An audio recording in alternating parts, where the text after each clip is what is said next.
Ladies and gentlemen, I come here with a humble book review. Welcome back to the channel, guys. We have been doing unedited random thought videos, and I think I said I was going to do a book review at some point, but I just was not finishing books.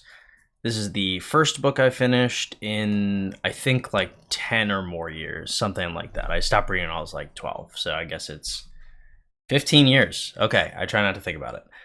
Anyway, so this is the first book I finished. This is given to me by a friend. She got out the pen, I think, a few months ago, something to that extent. Um, and this is the only book she read in there. This is actually from there. I guess sometimes they let you keep the books, so it's got, some random annotations and such. Two Chairs by Bob Beaudine. Beaudine. I don't know who this is. I don't know any context of this guy. Whatever. Apparently, he is like a CEO, financier, coach for like sports teams, stuff like that. I literally don't care. I don't care who he is. I started reading the book. Preface. This is a self-help book. I generally despise self-help. I think that people who go out of their way to be self-help gurus are generally wildly ignorant to the point where their self-help may help some and may horrendously hurt others. Two Chairs is a very simple book.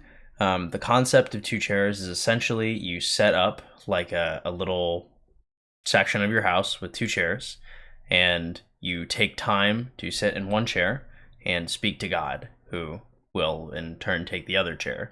You speak to him a little bit, he speaks to you a lot, and you do so every day. And the concept is, if you're a Christian and there's even a 1% chance that God would talk to you, would you sit in that chair? And logically, I think any Christian would probably say yes.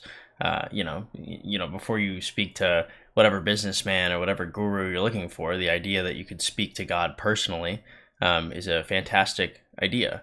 I think that this has a lot of ties into maybe like Eastern meditation, which is cool. I don't know if this is necessarily an original thought. This guy got it from his mom, who I don't know where she got it from, but he's pretty old, so his mom is super old, and so this is very endearing. It is a much simpler book than the other books I'm reading. It's not very academically dense. This is just readable by most people. It's a humble foray into what it means to ask for help. Especially when we live in a society and a time where it's hard to do so. We don't reach out to people. I don't reach out to people. I don't talk to anybody about really most of the things I have going on, like ever. And so the concept of this book is make friends, talk to your friends, make time to talk to God, talk to God.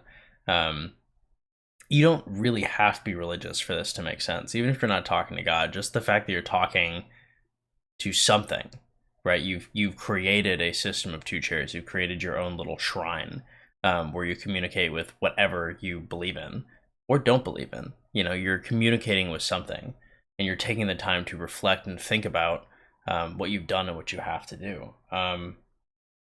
It's really beautiful. It's a very beautiful book. I started reading it first, and my first thought was, this is stupid. And unfortunately for me, I'm kind of an arrogant person, and so when I engage with things, especially as I get more jaded by the rampant ignorance of the world, I just hate self-help. I hate people who are trying to help other people, and I feel like they are not qualified to they're barely qualified to help themselves. And I'm just some guy. And so I took myself down like 10 notches because I'm just a dude who works a whatever job, who has done a bunch of schooling and has no degree, who's played a bunch of mobile games because I'm a round peg in the triangle hole of society, and I'm trying to make it work. But I'm truly just some guy. And this book is just for average people. Like, you don't need any fancy degree, you don't need anything super special to read this. You just need a willingness to improve, a willingness to see that there could be something better in your life. And that's fantastic. I I'm actually very, very, very pleased with how much I enjoyed this book. Generally, books that I engage with intellectually, I I disagree with a lot. There's not a lot to disagree with here. There's not a lot of facts. There's not a lot of, even like, I guess there's some opinions in the book, but truly it's just steps that will better your life.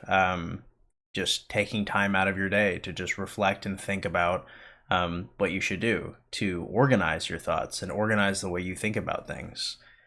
It's beautiful.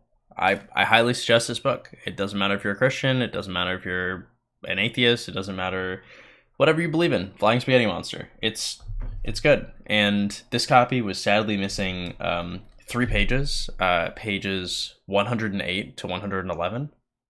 3 pages torn out of the book. I tried to find them online because I was not trying to like pull them out of a library or something. But you know, if you guys have a copy, whatever comes after on the back of a mule, I would be extremely interested in figuring out. Okay, I don't know why they tore out those 3 pages. Robbery. That's a true crime there. Okay, but it's a good book. Highly suggest. Maybe this is a book suggestion more than a book review. I don't really want to do spoilers. It's a quick read. You guys should check it out at your local library. Yeah, have yourselves a great day, and yeah, I'm in a good mood.